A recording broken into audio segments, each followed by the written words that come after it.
Hello everyone, welcome to our channel.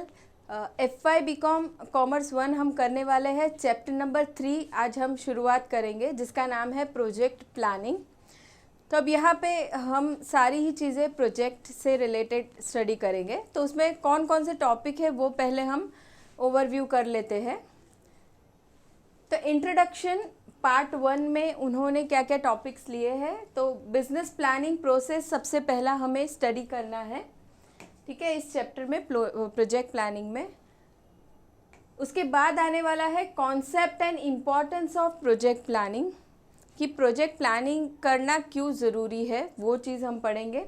उसके बाद project report जो बनता है उसके बारे में देखना है, फिजिबिलिटी स्टडी, एंड उसके बाद types of feasibility study and it's importance, and project report versus feasibility report, ये दोनों ही चीज़ें क्या होती है वो हम देखेंगे। उसके बाद बिजनेस यूनिट प्रमोशन पार्ट 2 में उन्होंने क्या चीज़ें ली है। तो stages of business unit promotion, factors determining location, role of government in promotion of business units, government ने क्या क्या काम किए बिजनेसेस के प्रमोशन के लिए, वो चीज़ें आएंगी। एंड उसके बाद है स्टैट्यूटरी रिक्वायरमेंट्स इन प्रमोटिंग। ना पार्ट 3 में ऑफ बिजनेस यूनिट उन्होंने लिया है लाइसेंसिंग एंड रजिस्ट्रेशन। उसमें क्या क्या चीज़ें करनी पड़ेगी बिजनेसेस को लाइसेंसिंग एंड रजिस्ट्रेशन में।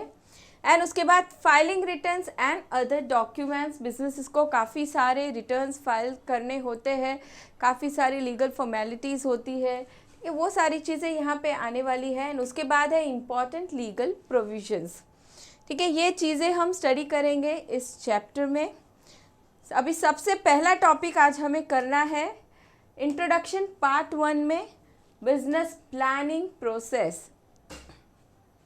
चलिए, प्रोजेक्ट के बारे में हम बाद में स्टडी करेंगे नेक्स्ट टॉपिक में, लेकिन प्रोजेक्ट के पहले अब प्रोजेक्ट जो हम पढ़ेंगे, प्रोजेक्ट में प्लानिंग करने वाले हैं हम कि फ्यूचर में क्या क्या एक्टिविटीज़ होंगी। तो सबसे पहले यहाँ पे उन लोगों ने लिया है कि प्लानिंग प्रोसेस क्या है, ठीक है, प्रोजेक्ट बाद में स्टडी करेंगे। सबसे पहला बेसिक बिजनेस का जो प्लानिंग प्रोसेस है उसे अंडरस्टैंड करना है हमें यहाँ पे। Now business planning refers to a process of deciding in advance in respect of business activities. Planning में हम करते क्या है, फ्यूचर में कुछ चीज़ें हमें करनी है, एक्टिविटीज़ करनी है, उसके बारे में हम करंट सिचुएशन में, करंट डेट में उन फ्यूचर के एक्टिविटीज़ को डिसाइड करते हैं, उसे हम प्लानिंग कहते हैं। जैसे बिजनेस में मंथली अगर प्लानिंग हो रहा है तो नेक्स्ट मंथ के लिए प्लानिंग किया जाएगा कि नेक्स्ट मंथ हम कितना प्रोडक्ट सेल्स करने वाले हैं, उसके लिए हम कितना प्रोडक्शन करेंगे, कितना रॉ मटेरियल लाएंगे, कितने एम्प्लॉयज़ रिक्वायर्ड होंगे, ऐसे डिफरेंट टाइप के प्लानिंग बिजनेस में होंगे, ठीक है, उसे प्लानिंग कहा जाता है। और प्लानिंग बहुत हेल्प करता है बिजनेस को। अगर प्लानिंग किया हुआ रेडी है तो प्लानिंग को रेफ़र करके बाकी सारी एक्टिविटीज़ हम कर सकते हैं। जैसे प्लानिंग के बाद हम ऑर्गेनाइजिंग कर सकते हैं, रिसोर्सेस ला सकते हैं बिजनेस में। प्लानिंग के बेस पे मैनेजर उसके सबॉर्डिनेट को डायरेक्ट कर सकता है, गाइड कर सकता है उन्हें काम करने के लिए, ठीक है। कंट्रोलिंग प्रोसीजर भी कब होगा, अगर प्लानिंग सही हुआ है तो ही कंट्रोलिंग प्रोसीजर भी हो पाएगा। तो सारी ही जो चीज़ें हैं, एक्टिविटीज़ है, वो डिपेंड करती है प्लानिंग पे। अगर प्लानिंग नहीं किया है या फिर सही से नहीं किया है तो बाकी सारे जो फंक्शंस होने हैं, एक्टिविटीज़ होनी है, वो भी ठीक से नहीं हो पाती, राइट। तो उसे हम कहेंगे प्लानिंग, कि फ्यूचर में जो एक्टिविटीज़ करनी है उसे हम आज की डेट में सोचते हैं, डिसाइड करते हैं क्या क्या करेंगे, एंड उसे हम लिखते हैं, उसे हम कहते हैं प्लानिंग करना।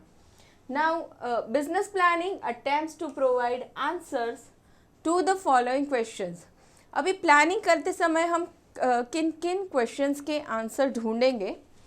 तो उसमें सबसे फर्स्ट है what is our present position in terms of product, market share, profit etcetera. Present position के बारे में हमें सोचना है पहले तो, कि अभी हम कौन से लेवल पे हैं। कोई भी चीज़ के बारे में हम सोच सकते हैं। जैसे प्रोडक्ट के बारे में तो हम कौन सी क्वालिटी का प्रोडक्ट सेल कर रहे हैं। मार्केट शेयर उन्होंने कहा है, तो हमारा मार्केट में शेयर कितना है, 5%, 10%, 20% कितना है।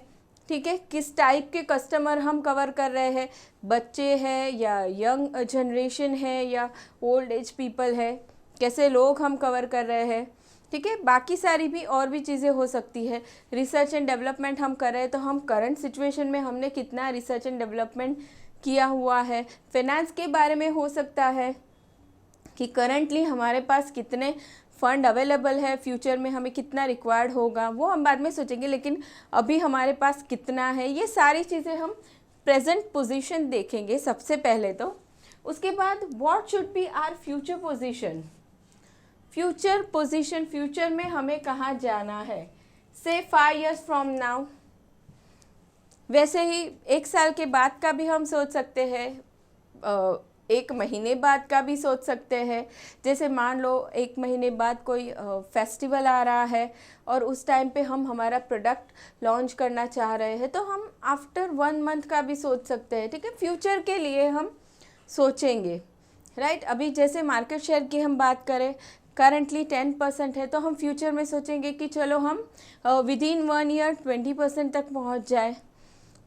तो पहले क्या करना है, प्रेजेंट पोजीशन क्या है वो देखना है, एंड उसके बाद हमें फ्यूचर के बारे में सोचना है कि हमें किस लेवल तक जाना है। उसके बाद what should be done to reach our future position. क्या करना है, व्हाट शुड बी डन। जैसे मार्केट शेयर की हमने बात की, 10% है प्रेजेंट पोजीशन में, फ्यूचर में हमें जाना है 20 तक। तो उसके लिए हम क्या करेंगे वो हम सोचेंगे इन 3rd स्टेप।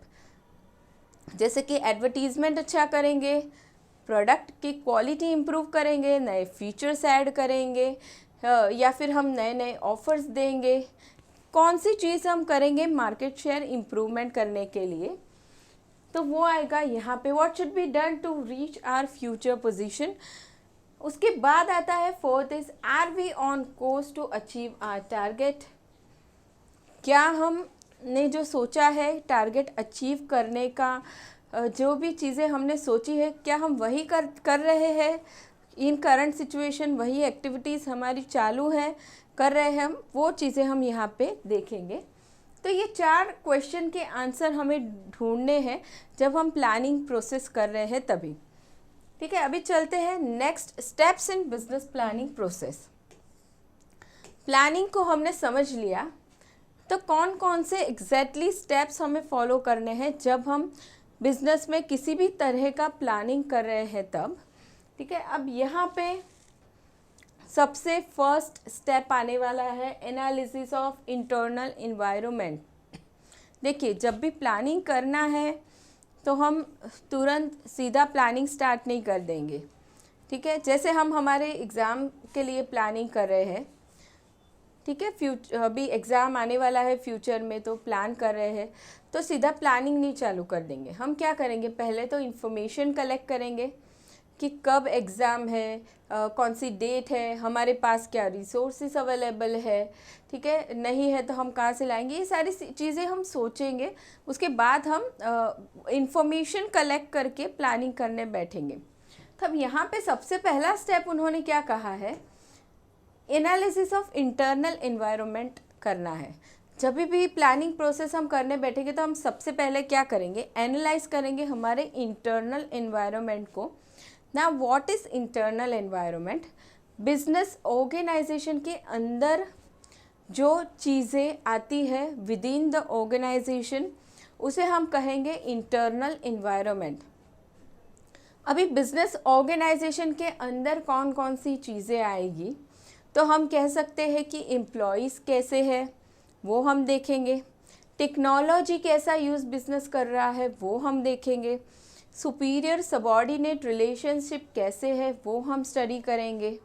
ठीक है, मशीनरी टेक्नोलॉजी कैसा है वो हम देखने वाले हैं, मार्केटिंग हम कितना अच्छे से कर रहे हैं, हमारे मार्केटिंग एम्प्लॉयज़ कैसे है, ये काफ़ी सारी चीज़ें हम देखेंगे, उसे हम कहेंगे इंटरनल एनवायरनमेंट। जो चीज़ें ऑर्गेनाइजेशन के अंदर की है, ठीक है, बाहर की नहीं, वो एनवायरनमेंट बन जाएगा internal environment. Now the business firm must analyse the internal environment prevailing with in the firm. Internal environment analysis includes analysis of, क्या क्या चीज़ें हम स्टडी करेंगे यहाँ पे। सबसे पहला आएगा man power competence, commitment and dedication. सबसे पहला मैन पावर यानी एम्प्लॉयज़ हम देखेंगे कि हमारे एम्प्लॉयज़ कैसे हैं, एम्प्लॉयज़ अच्छे से कोऑर्डिनेशन करते हैं कि नहीं, खुद का स्किल्ड है या नहीं, एक्सपीरियंस है या नहीं, उन्हें अच्छा एजुकेशन है या नहीं, ये सारी चीज़ें हम स्टडी करेंगे एम्प्लॉयज़ के बारे में इंटरनल इन्वायरमेंट में। नेक्स्ट आता है मशीन्स एंड टेक्नोलॉजीज़, कैसे मशीन टेक्नोलॉजी हम यूज़ कर रहे हैं हमारे बिजनेस में। ठीक है, एकदम अपडेटेड टेक्नोलॉजी है, मशीन्स है, तो उसका क्या फ़ायदा होगा, हमारा रॉ मटेरियल कम यूज़ होगा। ठीक है, कम रॉ मटेरियल में हम अच्छे से काम कर पाएंगे, वेस्टेज कम होगा। टेक्नोलॉजी अपडेटेड है, नया है, तो हम फटाफट से जल्दी से टारगेट्स अचीव कर पाएंगे। राइट, तो ये हो गया सेकेंड थिंग जो हम इंटरनल एनवायरनमेंट में देखेंगे। Third is management labour relations. Management, top management में जो भी है, बोर्ड ऑफ डायरेक्टर्स है, मैनेजर्स है, ठीक है, उनके और उनके सबॉर्डिनेट्स के रिलेशन कैसे हैं, यानी top management and middle level पे जो आते हैं डिविजनल मैनेजर, उनके रिलेशन कैसे है। एंड दूसरा, उन डिविजनल मैनेजर के अंडर जो काम कर रहे हैं, लोअर लेवल मैनेजर है या एम्प्लॉयज़ है, उनके रिलेशन कैसे है, ये सारी चीज़ें हम स्टडी करेंगे। अगर ये रिलेशंस अच्छे हैं, फ्रेंडली है, तो एक पॉजिटिव चीज़ है, बिज़नेस के लिए बहुत अच्छी बात है।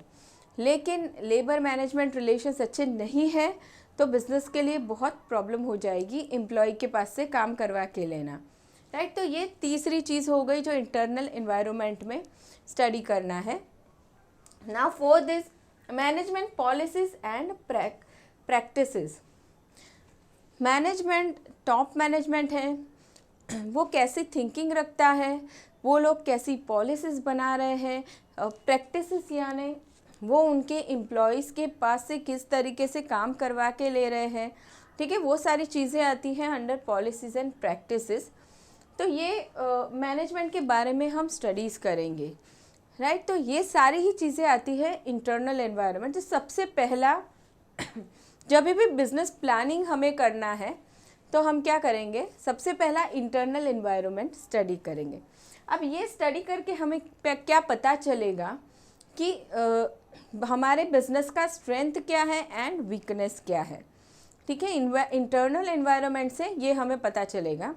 अब स्ट्रेंथ यानी मशीन्स, टेक्नोलॉजी नया है, अपग्रेडेड है तो स्ट्रेंथ बन गया, नहीं है तो वीकनेस हो गई। मैन पावर, एम्प्लॉयज़ अच्छे हैं, एक्सपीरियंस्ड है, स्किल्ड है तो पॉजिटिव, अच्छी बात है, स्ट्रेंथ बन गई। एम्प्लॉयज़ अच्छे नहीं है तो वीकनेस बन जाएगी बिज़नेस के लिए।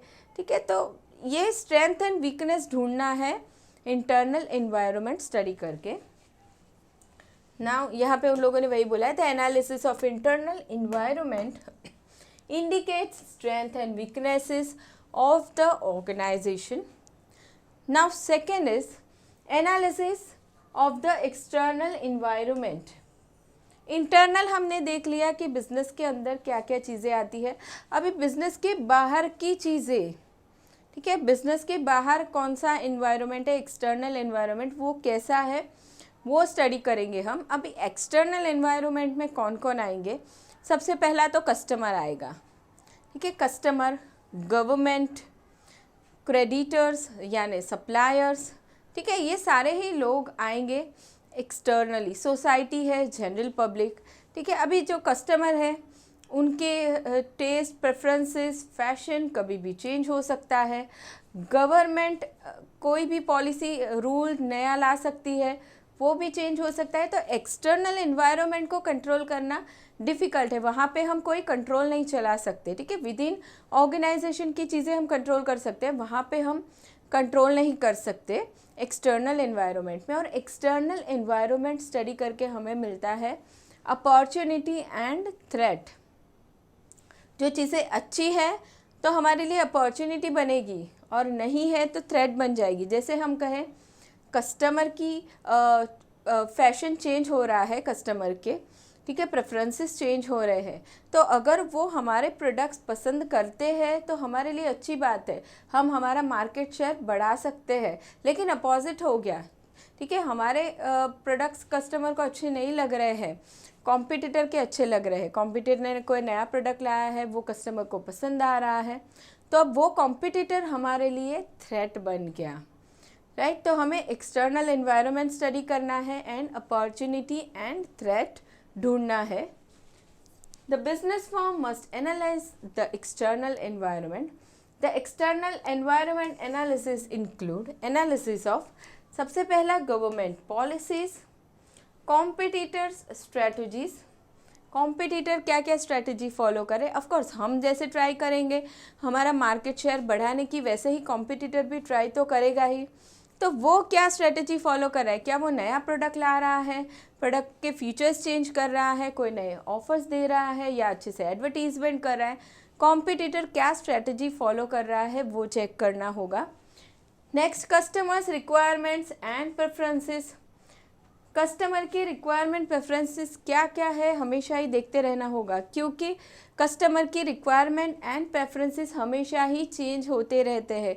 कभी भी कस्टमर सेम लेवल का प्रोडक्ट नहीं चाहेगा, वो हमेशा चाहेगा कि हमेशा ही उसे नए नए फीचर्स ऐड करके नया नया प्रोडक्ट मिलता रहे। इंटरनेशनल एनवायरनमेंट एक्सेट्रा, अब ये चीज़ें आएगी जो बिज़नेस ग्लोबली काम कर रहे हैं, ठीक है, इंपोर्ट कर रहे हैं, एक्सपोर्ट कर रहे हैं, तो उन्हें इंटरनेशनल एनवायरनमेंट भी चेक करना होगा, और ये सारी चीज़ें करके बिजनेसेस क्या करेंगे, opportunity and threat find out करेंगे। Now the analysis of external environment indicates opportunities in the market and threats that needs to overcome.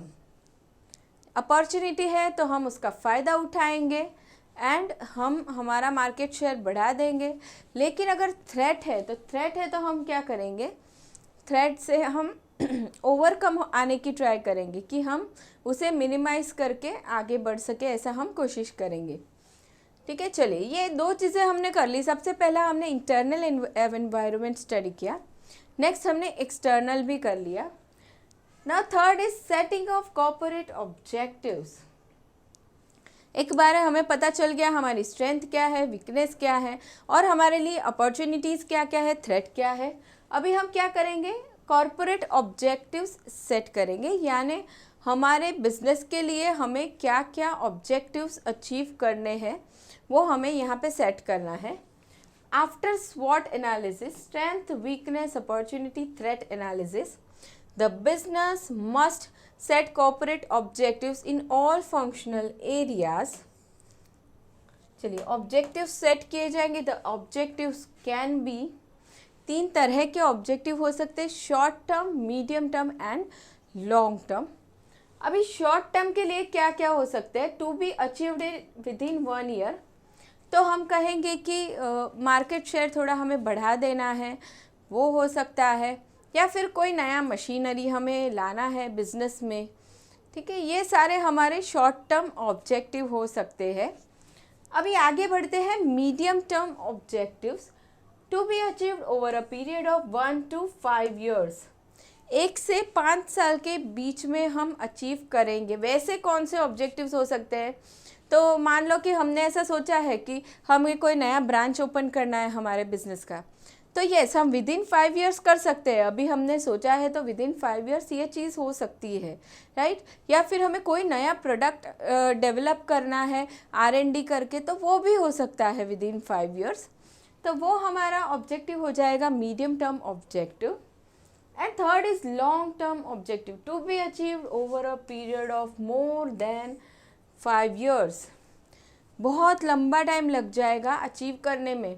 मान लो अभी हम कोई एक स्टेट में ऑपरेट कर रहे हैं, ठीक है, महाराष्ट्र में हम हमारे बिजनेस के ब्रांचेस हैं, लेट्स से अभी हमने सोचा है कि हमें ऑल ओवर इंडिया में हमारे बिजनेस की ब्रांच सेटअप करने हैं, तो भाई उसमें तो टाइम ज़्यादा लग जाएगा, ठीक है, मोर देन 5 years भी हो सकता है। या फिर हम कहें कि हमें ग्लोबली बिजनेस एकदम से बढ़ाना है, इंटरनेशनली हमें जाना है, तो वहाँ पे भी टाइम लग सकता है, मोर देन 5 years हो सकते हैं, तो वो सारे ऑब्जेक्टिव्स हो जाएंगे long term objectives. Now the objectives must be smart. Objectives कैसे होने चाहिए? स्मार्ट होने चाहिए। स्मार्ट यानी सबसे पहला स्पेसिफिक, क्या अचीव करना है वो हमें पता होना चाहिए, हम स्पेसिफिक होने चाहिए उसमें।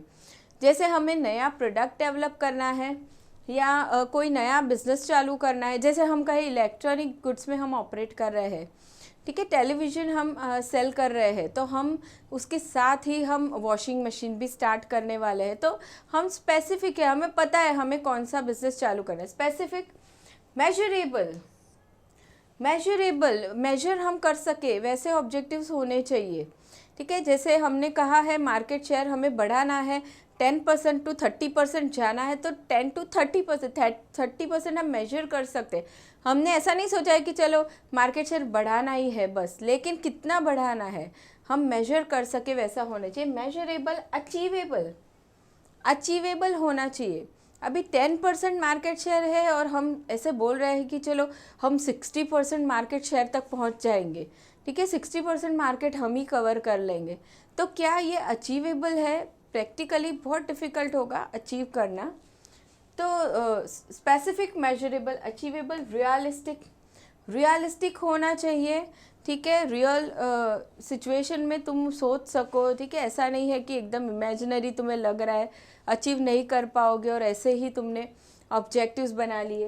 एंड टाइम बाउंड होना चाहिए।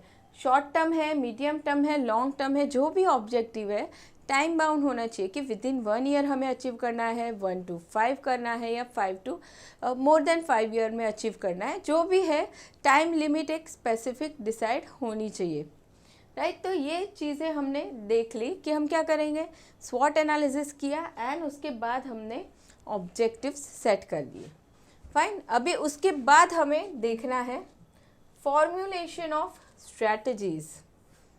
चलिए अभी यहाँ पे हम स्ट्रैटेजी बनाएंगे। What is strategy? स्ट्रैटेजी यानी क्या? हमने देखा था करंट में हम कहाँ हैं, प्रेजेंट पोजीशन हमने स्टडी किया, फ्यूचर के बारे में हमने सोच लिया क्या ऑब्जेक्टिव अचीव करना है, ठीक है। 10% मार्केट शेयर है, फ्यूचर में 30% जाना है, ऑब्जेक्टिव सेट कर लिया।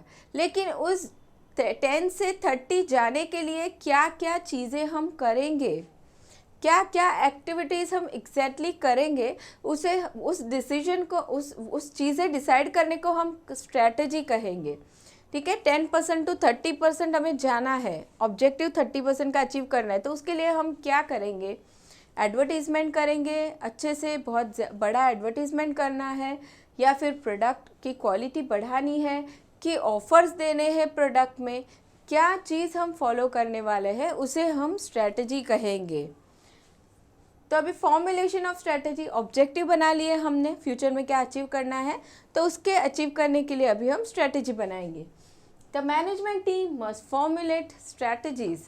Generally a strategy is a long term plan to achieve objectives. Objective को अचीव करने के लिए हम लॉन्ग टर्म के लिए प्लान बनाते हैं, that is strategy. However, nowadays business firms frame short term strategies as well. अभी मॉडर्न वर्ल्ड में अभी बिजनेसमैन शॉर्ट टर्म के लिए भी स्ट्रेटजी बनाएंगे। जैसे हमने ऊपर देखा था कि शॉर्ट टर्म ऑब्जेक्टिव अचीव करना है तो फिर उसके लिए शॉर्ट टर्म स्ट्रेटजी बनेगी। Now the formulation of strategies is as follows. The top management frames corporate strategy such as growth strategy. अभी यहाँ पे स्ट्रेटजी में क्या होगा, सबसे पहले टॉप मैनेजमेंट स्ट्रेटजी बना लेगा, ओवरऑल स्ट्रेटजी। उसके बाद डिविजनल मैनेजर खुद के डिवीजन के लिए स्ट्रेटजी बनाएंगे इंडिविजुअली, राइट। तो सबसे पहले टॉप मैनेजमेंट ने क्या किया, कॉर्पोरेट स्ट्रेटजी बनाई, सच एज ग्रोथ स्ट्रेटजी, कि भाई हमें ग्रो करना है, ग्रोथ स्ट्रेटजी। कोई फर्म स्टेबिलिटी के लिए भी बना सकते कि हमें स्टेबल रहना है, 10% मार्केट शेयर है तो हम उतना ही रखेंगे, हम स्टेबल रहेंगे, ठीक है, वो स्ट्रेटजी अलग हो जाएगा। अभी इन्होंने ग्रोथ स्ट्रेटजी बनाया है। Now the divisional head frame division wise business strategy in the case of strategic business unit. Now top management की स्ट्रेटेजी बन गई ग्रोथ स्ट्रेटेजी। अभी डिविजनल मैनेजर खुद के बारे में सोचेंगे कि चलो ग्रोथ करना है, तो फाइनेंस मैनेजर भी उस अकॉर्डिंगली सोचेगा कि फाइनेंस ज़्यादा रिक्वायर्ड होगा, वो अपनी स्ट्रेटेजी बनाएगा। परचेस मैनेजर खुद की स्ट्रेटेजी बनाएगा कि चलो रॉ मटेरियल ज़्यादा चाहिए होगा, नए सप्लायर्स ढूंढने होंगे। प्रोडक्शन मैनेजर खुद की स्ट्रेटेजी बनाएगा, सब लोग अपने अपनी स्ट्रेटेजी बनाएंगे। Now the departmental head frame functional strategies such as production strategies, market strategy etcetera. Division wise बनने के बाद भी उसके अंदर भी उनके भी जो सबॉर्डिनेट रहेंगे, सबॉर्डिनेट मैनेजर, वो फंक्शनल स्ट्रेटजीज और बनाएंगे। मार्केटिंग कैसे करना है, प्रोडक्शन में हम क्या प्रोसेस फॉलो करेंगे, ठीक है, वो सारी अलग स्ट्रेटजी और बनेगी। उसके बाद आने वाला है lower level managers from frame operational strategies. अभी एकदम लोअर लेवल पे जो मैनेजर्स हैं वो लोग क्या करेंगे, वो उनके अंडर जो काम कर रहे हैं एम्प्लॉयज़, उनसे काम करवाने के लिए वो ऑपरेशनल स्ट्रेटजीज बनाएंगे, ठीक है। तो इन तरीक़ों से स्ट्रेटजीज बन गई। Now next is analysis of strategies और प्लान। ये जो भी स्ट्रेटजी बनाई हमने, प्लान किया, उसे हम एनालाइज करेंगे। चलो अभी ज़रूरी तो नहीं है कि एक ही स्ट्रेटजी हमने बना के रख दी, ठीक है। जैसे हम शॉर्ट टर्म स्ट्रेटजी की बात करें, मार्केट शेयर बढ़ाना है, तो उसके लिए अलग अलग चीज़ें हमने सोची। एडवर्टीज़मेंट भी करना है, प्रोडक्ट फीचर भी चेंज कर सकते हैं, हम ऑफर्स भी दे सकते, अलग अलग स्ट्रेटजीज़ हमारे दिमाग में आई। तो अभी क्या करना है, इन सारी ही स्ट्रेटजीज़ को हम एनालाइज करेंगे, ठीक है। एनालाइज कैसे करेंगे, सारे स्ट्रेटजी का हम कॉस्ट भी देखेंगे, सामने बेनिफिट देखेंगे, जहाँ पे भी बेनिफिट ज़्यादा है वो हम सिलेक्ट कर लेंगे, ठीक है। जैसे हमने सोचा है एडवर्टीज़मेंट, हमें सबसे पहले हम एडवर्टीज़मेंट स्टडी कर रहे हैं, ठीक है। तो हम एडवर्टीज़मेंट में क्या देखेंगे कि वहाँ पे हमारा खर्चा कितना होगा, कॉस्ट कितनी होगी, और एडवर्टीज़मेंट करके 30% मार्केट शेयर हम पहुँच रहे तो इनकम कितनी होगी। सेम वे हम ऑफ़र्स के बारे में सोचेंगे कि हम प्रोडक्ट में कुछ ऑफ़र्स दे रहे हैं, तो वहाँ पे हमारी कॉस्ट कितनी होगी, सामने इनकम कितनी होगी। अगर हम प्रोडक्ट फीचर चेंज करते हैं तो वहाँ पे हम देखेंगे कि फ़ीचर चेंज करने में कितनी कॉस्ट है एंड सामने इनकम कितनी है। कॉस्ट बेनिफिट एनालाइज करेंगे हम, जितनी भी स्ट्रेटजीज़ बनाई उसका। Now the management must analyse the strategies and plans. Cost benefit analysis must be conducted of each and every strategy or plan. Cost can be analyzed in terms of production, distribution and administration expenses. Cost कुछ भी हो सकती है जो हम हमारा खर्चा कहेंगे। Benefits can be analyzed in terms of sales, market share, profits, goodwill, etc. Benefit हम इन तरीक़ों से मेजर करेंगे, सेल्स कितना बढ़ा, मार्केट शेयर कितना बढ़ा, प्रॉफिट कितना बढ़ा, एक्सेट्रा। अभी ये चीज़ हमने कर ली। अभी सिलेक्शन ऑफ बेस्ट स्ट्रेटजी, उन स्ट्रेटजीज़ में से बेस्ट हमें सिलेक्ट करना है। द मैनेजमेंट और entrepreneur must select the best strategy और plan. The best strategy is the one which fulfils the following conditions. It is in line with the mission statement of the organization. It fits with the internal environment of the organization. It is relevant in terms of external environment. ये तीन चीज़ें हम देखेंगे कि हमारा business के mission statement को हमारी स्ट्रेटजी मैच कर रही है या नहीं। It fits with the internal environment. Internal जो कंडीशंस है हमारी, ठीक है, जो हमारे मशीन्स है, टेक्नोलॉजी है, एम्प्लॉयज़ है, उनके साथ मैच हो रहा है या नहीं। एंड तीसरा एक्सटर्नल एनवायरनमेंट से मैच हो रहा है या नहीं। तीन चीज़ें हमें देखनी है। After selection of the best strategy, the management must frame plans and programmes to implement the strategy. The plans and programmes may be in respect of R&D, research and development, training and development etc. एक बार हमने strategy decide कर ली तो उसके बाद हम उस strategy को follow करने के लिए अदर प्लान्स या प्रोग्राम्स बनाएंगे, ठीक है। चलिए अभी नेक्स्ट उसके बाद क्या आने वाला है, अरेंजमेंट ऑफ रिसोर्सेज। स्ट्रैटेजी हमने डिसाइड कर ली, मान लो एडवर्टीजमेंट करना है बहुत बड़ा, मार्केट शेयर बढ़ाने के लिए स्ट्रैटेजी डिसाइड कर ली। तो अभी उसके लिए रिसोर्सेस रिक्वायर्ड होंगे, पैसे भी रिक्वायर्ड होंगे, एम्प्लॉयज़ भी रिक्वायर्ड होंगे, मशीनरी इक्विपमेंट्स भी रिक्वायर्ड होंगे। तो ये सारे रिसोर्सेस लाने पड़ेंगे स्ट्रेटजी फॉलो करने के लिए।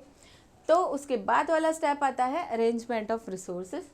The management needs to make proper arrangement of resources to undertake the various activities in order to achieve targets and objectives. There must be proper arrangement of various types of resources. उसमें आएगा physical, capital and man power. Physical यानी land, machinery, equipments हम कहेंगे। Capital यानी पैसे, fund and man power, employees जो required होंगे वो। ठीक है, अभी रिसोर्सेस आ गए तो उसके बाद क्या करना है, उस रिसोर्सेस को एलोकेट करना होगा।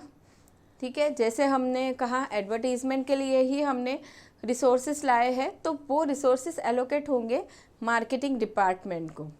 ठीक है, तो allocation of resources, there is need to allocate resources to various activities. Allocation of resources depends on certain factors such as availability of resources, importance of activities, vital activities need to be allocated more resources, and management philosophy.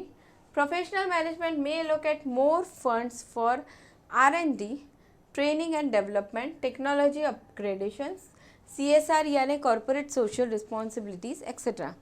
Business में जब भी allocation होगा resources का, ठीक है, तो different strategies के लिए, तो उस टाइम क्या होगा, मैनेजमेंट फ़िलोसॉफी एक तो फॉलो की जाएगी। मैनेजमेंट क्या सोचता है, उनके लिए कौन सी चीज़ें प्रायोरिटी है, रिसर्च एंड डेवलपमेंट है या कॉरपोरेट सोशल रिस्पॉन्सिबिलिटीज़ है या फिर किसी बड़े मशीनरी में इन्वेस्टमेंट करना है, तो उनके लिए क्या प्रायोरिटी है, उसके बेस पे डिसाइड किया जाएगा। दूसरा, कितने रिसोर्सेज अवेलेबल हुए हैं एंड इम्पॉर्टेंस ऑफ एक्टिविटीज़, जितनी भी एक्टिविटीज़ करनी है उन सभी का इम्पॉर्टेंस देखा जाएगा। ये सारी चीज़ें देख के रिसोर्सेज एलोकेट किए जाएंगे। अब ये सारी चीज़ें हो गई, ऑब्जेक्टिव सेट हो गए, स्ट्रेटजीज हमने सिलेक्ट कर ली, उसके बाद हमने रिसोर्सेज ला दिए। अभी क्या करना है, इम्प्लीमेंटेशन। ठीक है, इम्प्लीमेंटेशन करेंगे। Now after allocating the resources to various activities, the management must implement the strategy. Implementation of strategy involves directing and guiding the employees. Next is motivating the employees to perform effectively. Directing and guiding the employees. जैसे हमने advertising की बात की, बहुत बड़ा heavy advertisement करना है, resources आ गए हैं, एलोकेट हो गए हैं। अभी एम्प्लॉय को बताना है कि वो लोग किस तरीके से काम करेंगे, कौन सा मीडिया सिलेक्ट होगा, एडवर्टीजमेंट प्रिपेयर किया जाएगा। उसके लिए directing and guiding marketing manager करेगा उसके सबॉर्डिनेट्स को यानी एम्प्लॉयज़ को। ठीक है, अब दूसरा गाइड कर रहा है, डायरेक्ट कर रहा है, लेकिन फिर भी एम्प्लॉय तो अच्छे से काम करना चाहिए। तो वो अच्छे से काम कैसे करेगा, इफ़ेक्टिवली काम कैसे करेगा, उसे मोटिवेट किया जाएगा, तब करेगा। तो second thing is motivating the employees to perform effectively. ये दो चीज़ें होंगी इम्प्लीमेंटेशन ऑफ स्ट्रेटेजी में। अभी इम्प्लीमेंटेशन भी हो गया तो रिव्यू करना पड़ेगा कैसा काम किया। ठीक है, तो there must be periodic review of performance. The review is required to find out whether or not the organization is on the right track to achieve objectives. If required, necessary modifications may be made in strategy or new strategies may be adopted. जैसे कोई company ने मान लो research and development करना है, उस strategy को adopt किया था, उस स्ट्रेटजी को इम्प्लीमेंट किया है, राइट। तो थोड़े थोड़े टाइम पे रिव्यू किया जाएगा कि वो स्ट्रेटजी बराबर फॉलो हो रही है कि नहीं हो रही है। ठीक है, नहीं हो रही है तो उसमें कोई चेंजेस करने की ज़रूरत है तो चेंजेस किए जाएंगे, एंड चेंजेस नहीं पॉसिबल है तो एकदम से स्ट्रेटजी ही चेंज किया जाएगा एंड दूसरा स्ट्रेटजी अडॉप्ट किया जाएगा, राइट। चलिए, तो इसी के साथ हमने सबसे पहले एक बेसिक टॉपिक स्टडी कर लिया कि बिजनेस प्लानिंग प्रोसेस क्या होता है, किस तरीके से प्लानिंग किया जाता है। ठीक है, चलिए अभी नेक्स्ट लेक्चर में हम स्टडी करने वाले हैं आगे का topic concept and importance of project planning, वो हम स्टडी करेंगे नेक्स्ट लेक्चर में। यहाँ तक वीडियो पसंद आया हो स्टूडेंट्स तो लाइक ज़रूर करना, एंड मिलेंगे नेक्स्ट लेक्चर में। Thank you everyone.